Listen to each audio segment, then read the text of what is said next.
ఈశ్వర్ సాయి సంచలన వ్యాఖ్యలు చేశారు. నాకు ఆ టైంలో మాధురితో అది కావాలనిపించింది అంటూ చెప్పుకొచ్చారు ఈశ్వర్ సాయి.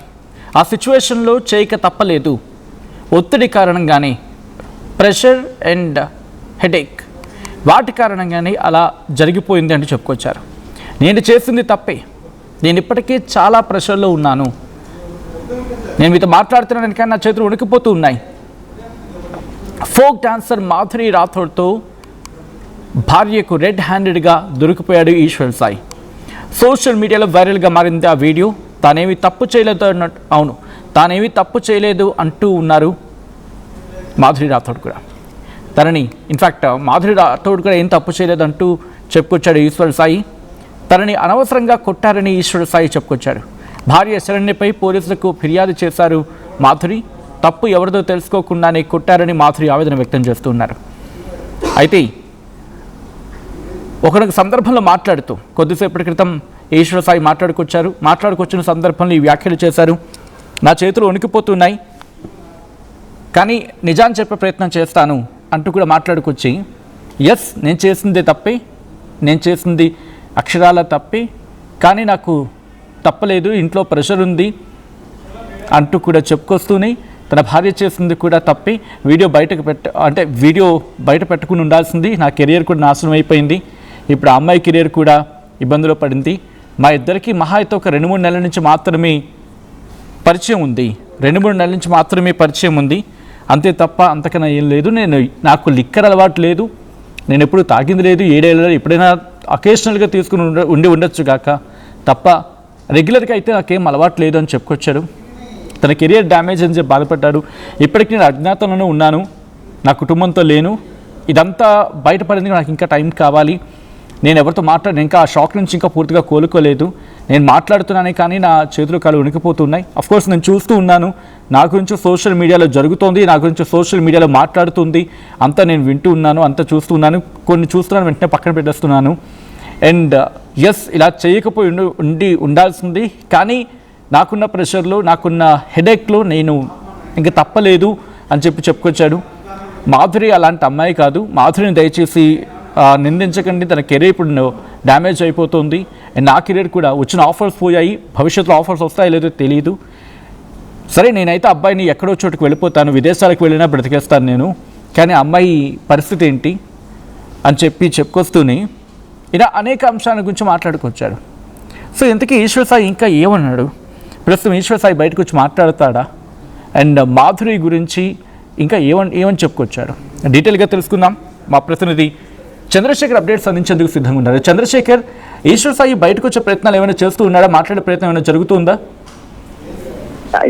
సచిన్, గత 4-5 రోజుల నుంచి సోషల్ మీడియాలో అలాగే మీడియాలో మెయిన్ స్ట్రీమ్ మీడియాలో సైతం వైరల్ గా మారినటువంటి రచ్చ అనే దాని నుంచి బయటకు రావాలనేటువంటి ఉద్దేశంతో బయటకి వచ్చే ప్రయత్నాలు చేస్తున్నారు. ఏదైతే రాజన్న సిరిసిల్ల జిల్లా వేములవాడలోని ఒక ప్రైవేట్ రూమ్ లో ఇద్దరు రొమాన్స్ చేస్తూ దొరికినటువంటి ఘటనలో ఈశ్వర్ సాయి భార్య శరణ్య రెడ్ హ్యాండెడ్ గా కొంతమందితో వచ్చి పట్టుకోవడం, దాన్ని వీడియో తీసుకోవడం, చిత్రీకరించడం, గల్లా బట్టి గుంజుకెళ్లడం, ఆమె పైన దాడి చేయడం, దేహశుద్ధి చేయడం జరిగింది. ఇదంతా కూడా చకచకా జరిగిపోయినటువంటి క్రమంలో మాధురి రాథోడ్ షాక్ అయి కూర్చున్నటువంటి వీడియో ఒకవైపు సూపర్లను ఇస్తే ఏం జరుగుతుంది అనేటువంటి కోణంలో చర్చ జరుగుతున్నటువంటి నేపథ్యంలో ఒక్కొక్కరుగా స్పందిస్తున్నటువంటి పరిస్థితి. ముందుగా శరణ్య మాట్లాడింది, ఈమెకి ఈ ఫోక్ సింగర్స్ అంతా ఇంతే ఉన్నారు, యూట్యూబ్ డాన్సులు సాంగ్స్ పాడుతూ స్టార్ హోదా వచ్చిందని ఫీల్ అవుతున్నారా ఏమో, కానీ వీళ్ళంతా కూడా చాలా ఇల్లీగల్ యాక్టివిటీస్ లో చాలా బిజీగా గడుపుతున్నారు, వివాహేతర సంబంధాల్లో మునిగిపోతున్నారు, నాకు కుమారుడు ఉన్నాడు, నాకు ఎట్లా అన్యాయం చేయాలనిపించింది అని చెప్పేసి తీవ్రంగా మందలించడం జరిగింది. అదే సమయంలో 2 రోజులు కామ్గా ఉన్నటువంటి మాధురి రాథోడ్ వేములవాడ పోలీసులను ఆశ్రయించింది. నన్ను అనవసరంగా బదనాం చేశారు, నా తప్పే ఉన్నది, నా ఒక్కదాని తప్పేనా అంటూ ఆమె ఆవేదన వ్యక్తం చేస్తూ పలువురి మీద కేసు నమోదు చేయాలని చెప్పేసి పోలీసులకి కంప్లైంట్ చేసినటువంటి విషయం సైతం విదితమే. సచిన్, ఈ క్రమంలో కొద్దిసేపటి క్రితమే ఈశ్వర్ సాయి సైతం స్పందించడం జరిగింది. అవును, నేను అట్లా ఆ టైంలో నాకు అది కావాలనిపించింది, ఆమెతో రొమాన్స్ చేయాలనిపించింది. దానిలో భాగంగానే అత్యధికంగా ప్రెషర్ కు లోనయ్యాను. దానిలో అనేక ఇబ్బందులు ఉన్నాయి. ఒక రకంగా కొన్ని పాటలు ఈ మధ్యకాలంలో ఒక రోజుకు రోజే, ఒక రాత్రికి రాత్రే స్టార్డమ్ హోదా వచ్చేస్తున్నది. జానపద గేయాల్లో సింగర్స్ కి కావచ్చు, డాన్సులు చేసినటువంటి వాళ్ళకి, నటించినటువంటి వాళ్ళకి అనేక పుష్కలమైనటువంటి అవకాశాలు వస్తున్నాయి, డబ్బులు వస్తున్నాయి, పేరుకు పేరు వస్తుంది. ఈ క్రమంలో దీనిలో ప్రెషర్ కి లోనైనట్టుగా ఆయన అభిప్రాయం వ్యక్తం చేయడం జరిగింది కొద్దిసేపటి క్రితమే. దీనిలో భాగంగానే అది చేయక తప్పదు, నేను తప్పు చేశాను నాకు తెలుస్తూనే ఉంది, కానీ తప్పలేదు, చేశాను అనేటువంటి కోణంలో ఆయన స్పందించడం జరిగింది. క్రమక్రమంగా వీళ్ళంతా కూడా స్పందిస్తున్నారు. ఈ యూట్యూబ్ కి సంబంధించి ఫోక్ సింగర్స్, డాన్సర్స్, ఈ అసోసియేషన్ లో ఉన్నటువంటి సభ్యులందరూ కూడా 2 వర్గాలుగా చీలిపోయినటువంటి విషయం అయితే పెద్ద ఎత్తున రచ్చకు దారితీసిందని చెప్పుకోవచ్చు సచిన్. ఎందుకంటే కొంతమంది ఏమో ఈశ్వర్ సాయి చేసిన దానిలో తప్పేముంది, అది చాలా సహజంగానే ఉంది అనేటువంటి కోణంలో వీళ్ళిద్దరిని సమర్థించుకుంటూ మాట్లాడినటువంటి పరిస్థితి. శరణ్యని తప్పుపట్టారు. మరికొంతమంది ఏమో శరణ్య చేసింది కరెక్టే, ఎందుకంటే ఆమె సంసారం, ఆమె కుటుంబం, ఆమె కాపాడుకోవాల్సినటువంటి బాధ్యత ఆమె పైన ఉంటది. మాధురి రాథోడ్ది తప్పు, వీరంతా బరి తెగిస్తారా అనే కోణంలో మరికొంతమంది చర్చ జరిపినటువంటి పరిస్థితి. ఏకంగా శరణ్యకి కొంతమంది వార్నింగ్ సైతం ఇవ్వడం జరిగింది. ఈ యూట్యూబర్స్ అంతా ఇంతే అనేటువంటి కోణంలో చేసినటువంటి వ్యాఖ్యల్ని సైతం ఖండించారు. మీరు వెంటనే క్షమాపణ చెప్పాలి, అందరూ ఒకే ఘటన అందరిని ఎట్లా కడతావు, మీకు ఇది సరైనది కాదు అంటూ జాన్ ఒలీరి కావచ్చు, పత్తిపాక శ్రీనివాస్, అలాగే కోరియోగ్రఫీ చేసినటువంటి శేఖర్ వైరస్ దాదాపు 3000 పాటలకి కోరియోగ్రఫీ చేయడం జరిగింది. ఆ బాసింగ సాంగ్ డాన్స్ కూడా కొరియోగ్రఫీ చేసినటువంటి శేఖర్ వైరస్. ఇట్లా చెప్పుకుంటూ పోతే దీనిలో అక్కడక్కడ జరుగుతున్నది. బయటకు వస్తే తన హంగామా నడుస్తుంటది, సెన్సేషనల్ న్యూస్ గా వైరల్ అవుతుంది.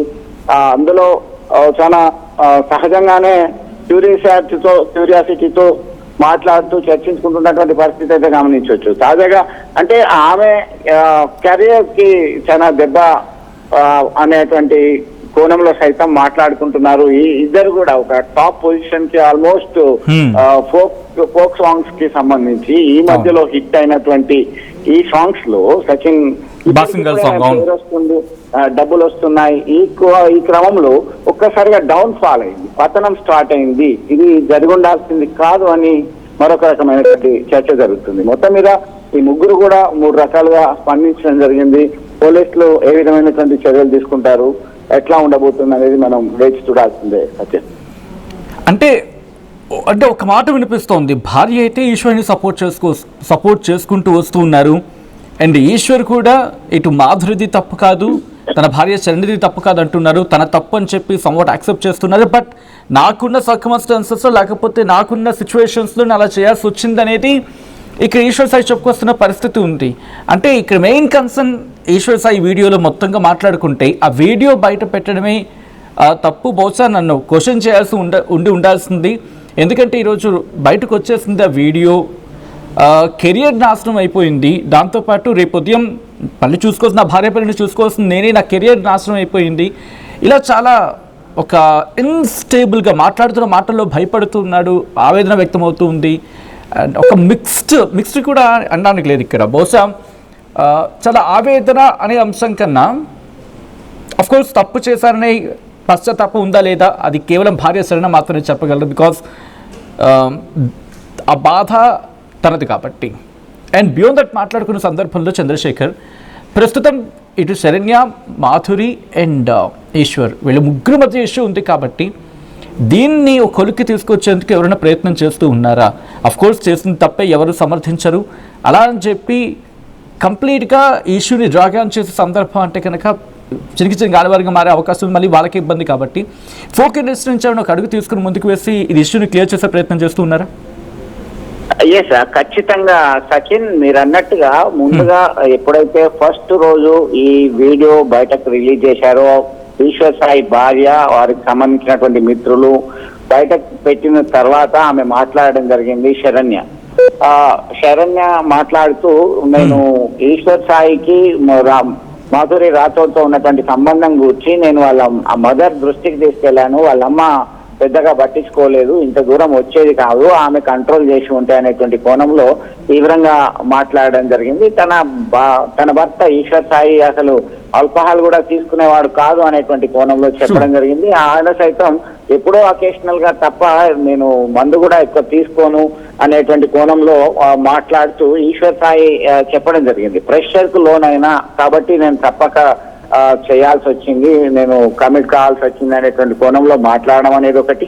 నా తప్పే ఏముంది అందులో నన్ను తప్పు పట్టడం ఏంటి అనేటువంటి కోణంలో మాధురి రాథోడ్ సైతం స్పందించినటువంటి క్రమంలో ఇప్పటికే తన పెద్ద డ్యామేజ్ జరిగింది. ఎందుకంటే ఈ మధ్య కాలంలోనే అనేక ఫోక్ సాంగ్స్ కు సంబంధించినటువంటి ఫోక్ సింగర్స్, ఫోక్ డాన్సర్స్ కి సినిమా అవకాశాలు వస్తున్నాయి, వాళ్ళ పాటలకి సినిమాల్లో తీసుకుంటున్నారు. ఇదంతా ఒక ఎత్తు అయితే ఇప్పుడు జరగాల్సిన డ్యామేజ్ అంతా జరిగింది.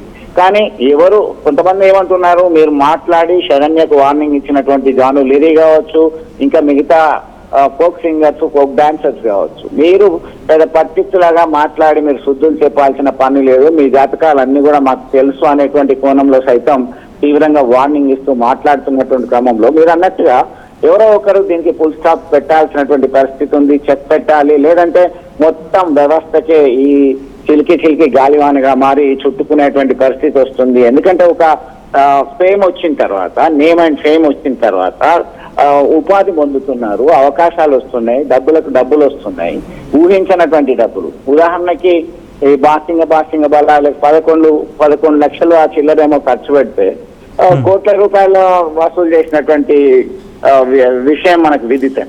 ఇట్లా చెప్పుకుంటూ పోతే అనేక మంది ఉపాధి కావచ్చు, వీరి పేరు ప్రఖ్యాతలు, వీరికి వచ్చే అవకాశాలు జనాలలో కూడా వీళ్ళు ఏమున్నది అనేటువంటి కోణంలో జస్ట్ లైట్ తీసుకునేటువంటి ప్రమాదం ఉంది. దీనిలో భాగంగానే ఆయన స్పందించడం జరిగింది.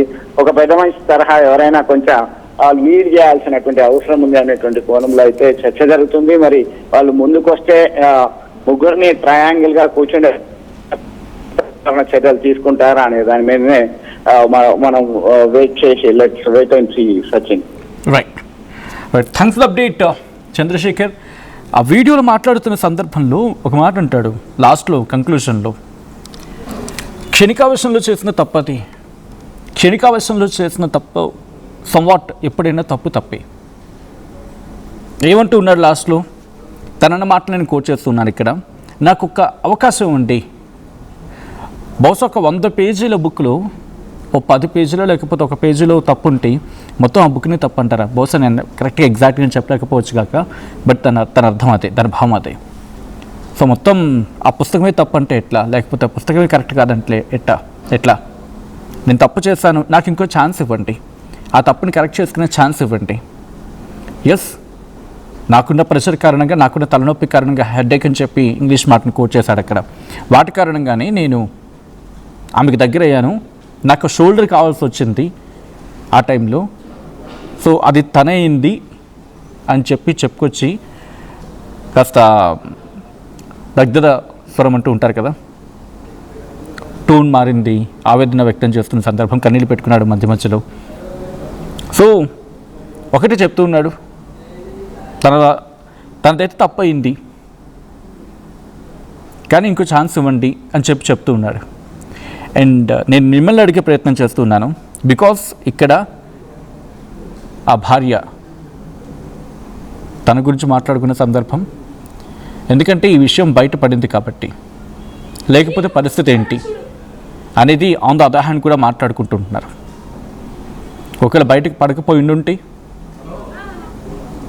తన భార్య అదే అంటూ ఉన్నారు కదా, ఈశ్వర్ సాయి భార్య, ఆ విషయం బయట పడకపోయి ఉంటే ఏమయ్యేది? పెళ్లి చేసుకుని అనే అంశాన్ని గురించి కూడా అడిగితే అటువంటి ఇంట్రెస్ట్ ఏం లేదు, అటువంటిది ఏం లేదు అని చెప్పి, అఫ్కోర్స్ కాంటెక్స్లో చాలా మధ్య కాన్వర్జేషన్ జరిగింది అని చెప్పకుండా కొన్ని అంశాలను చెప్పుకొచ్చాడు. బట్ ఎక్కడ పెళ్లి విషయం మాత్రం పెళ్లి పెళ్లి చేసుకున్నాలి లేకపోతే పెళ్లి చేసుకోవాలి, ఈ అంశం ఎక్కడ మా మధ్య రాలేదని చెప్తూ వచ్చాడు ఈశ్వర్ సాయి. సో మొత్తంగా ఈ ఇష్యూలో తప్పెవరిది? మీరేమనుకుంటున్నారు? అఫ్కోర్స్ ఈ ముగ్గురులో భార్యకు రెడ్ హ్యాండెడ్గా దొరికిపోయాడు కాబట్టి ఈరోజు ఇలా మాట్లాడుతాను అనుకుంటున్నారా? లేకపోతే ఈశ్వర్ సాయి నిజంగానే తప్పు చేశారని చెప్పి అఫ్కోర్స్ నిజంగా తప్పు చేశారని చెప్పి మాట్లాడుకున్న సందర్భం ఇది. ఈ కాంటెక్స్లో తప్పు ఎవరిది? మీరేమనుకుంటున్నారు? మీ అభిప్రాయం ఏంటి? కామెంట్ చేయండి. అండ్ పశ్చాత్తాపడుతున్న ఈశ్వర్ సాయి ఇప్పుడు ఈ పశ్చాత్తాపాన్ని పశ్చాత్తాపంగా అనుకుంటూ ఉన్నారా, లేకపోతే దొరికిపోయాడు కాబట్టి తప్పించుకునే ప్రయత్నంలో భాగంగా అనుకుంటూ ఉన్నారా, లేకపోతే డ్యామేజ్ కంట్రోల్లో భాగంగా మాట్లాడుతున్నా అనుకుంటున్నారా, లేకపోతే నిజంగా ఆ రిగ్రెట్ ఫీల్ అయ్యి భార్య మీద ప్రేమతో మాట్లాడుతున్నాడు అని అనుకుంటున్నారా? బికాస్ మీరు యాక్సెప్ట్ చేస్తేనే ఈ స్థాయికి చేరుకునే వ్యక్తి ఈరోజు మీరు విమర్శిస్తేనే మళ్ళీ ఆ పతనాన్ని చూస్తూ ఉన్నాడు. కాబట్టి ఒక వ్యక్తిని సెలబ్రిటీ చేయాలన్నా మీరే, ఆ సెలబ్రిటీ స్థాయి నుంచి కిందకి దించేయాలన్నా మీరే. కాబట్టి నేను మీకు విడిచిపెడుతున్నా. మీ అభిప్రాయం ఏంటనేది చెప్పే ప్రయత్నం చేయండి. ఏంటి ఏం మాట్లాడతావు? చిన్న కొడుకుని పెట్టుకొని దాన్ని చొప్పు తీసుకోకట్టు, దాన్ని చొప్పు విశాల్ రా, అదిగో ఇదిగో ఇదిగో ఇదే అది ఏడు ఇదిగో ఈ కొడుకుని వదిలేసి చెప్తున్నాడు. ఏంట్రా? ఏంటి? నేను అవసరం లేదా? అది దీనికోసం రా వచ్చింది. రే 10 మంది వెళ్తుంది రా. అది ఏంట్రా? ఇదిగో ఈడ అసిస్టెంట్, ఈయన అసిస్టెంట్. అన్ని ఏంటి? ఏమన్నా? అరే నీకు తల్లి లేదా? తల్లి లేదా? అమ్మ లేదా? పెళ్ళైనోడు కాదు, పెళ్ళైనోడే దొరికాడా నీకు?